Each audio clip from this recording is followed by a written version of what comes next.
In this video, guys, we shall be taking a look at the 2003 Pirates of the Caribbean movie, Pirates of the Caribbean Curse of the Black Pearl, which is a Disney live-action movie and is the first in the franchise. So without further ado, let's get into today's review. Let's get into it.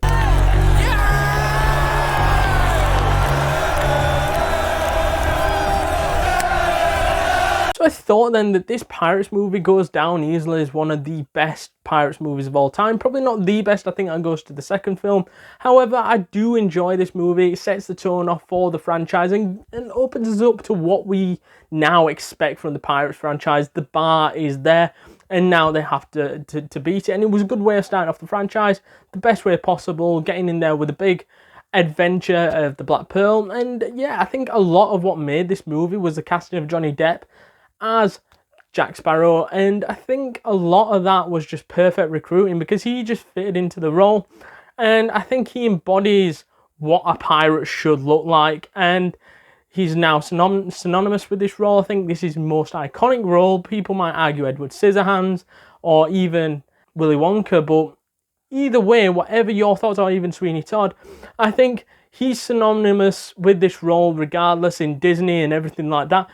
And anytime you see somebody dressing up at Halloween, there's always somebody dressing up as Captain Jack Sparrow, showing the absolute worldwide effect on people with this character. And it just symbolizes what pirates should be, really.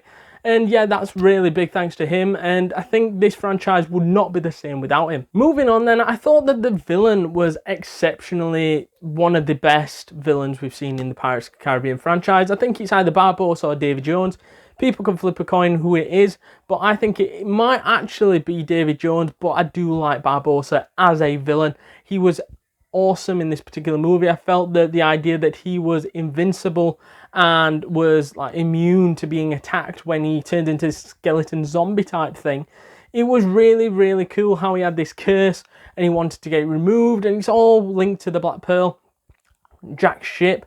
And yeah, I feel that he posed a complete and utterly different threat than what I expected when watching this movie for the first time.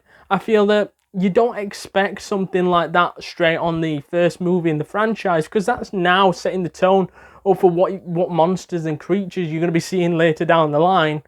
And this invincible sort of pirate, not like a, let's say, a Blackbeard who's just a very, very good pirate.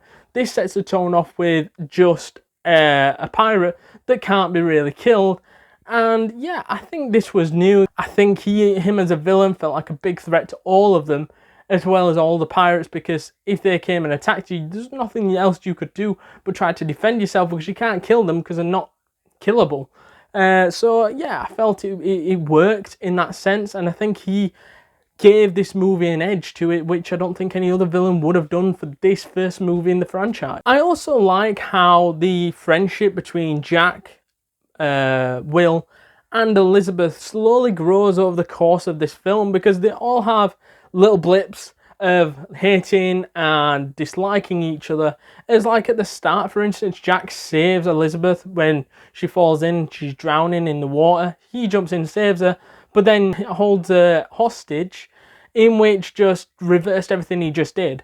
And then the two get this out. From that moment on, I feel that they get this love-hate relationship of being able to bail each other out, but also not trusting each other at all. And that happens throughout the franchise.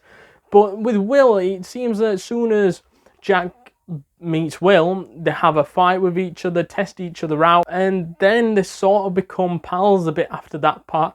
And not trustable, I won't use the word trustable, because Jack isn't very trustable at all in this movie, and probably all the way through the franchise. I don't think there's a moment where you go, oh, Jack Sparrow is very, very trustable. And I think that's just a common theme that we see throughout the franchise, is that we're cheering on a bad guy, technically, because this pirate is very, very horrible to people and is somebody who basically doesn't get on with many people because he backstabs that many people and he's very untrustable. So I think that's why throughout the franchise it feels more like you're cheering for the bad guy, even though he's meant to be the good guy. It's very weird with Jack Sparrow, in my opinion, but the relationship between the three starts building all the way through. As a whole, I love the ending. I think it was a great ending of Jack getting his ship, of everything just sliding into place, and then of course Will saves Jack from being executed, in which was a great end, and they all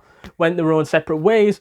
But I feel that the whole arc around this movie from beginning to end is just a great adventure, and that is helped along by the songs that are used over the top, like shanties, and also the Pirates of the Caribbean theme, and everything would be completely different without it. Finally, I thought that the actors and actresses were incredible. Very star-studded cast, if I'm being honest, in this Pirates movie, as we saw the likes of Johnny Depp, we saw the likes of Keira Knightly, Orlando Bloom, Jack Davenport, Geoffrey Rush, Jonathan Pryce, Lee Arenberg, Mackenzie Crook, and Kevin McNally, in which were all great actors and actresses in this particular movie. So to summarise Pirates of the Caribbean, The Curse of the Black Pearl, I thought that this was a great movie, hence why I've rated this movie an 8 out of 10, and a classic film. So let me know down in the comments down below whether you agree, you disagree, whether you love this film, whether you hate this film. Let me know down in the comments down below, please. Also, we have noticed not enough people have been smashing that subscribe button, so please do that now.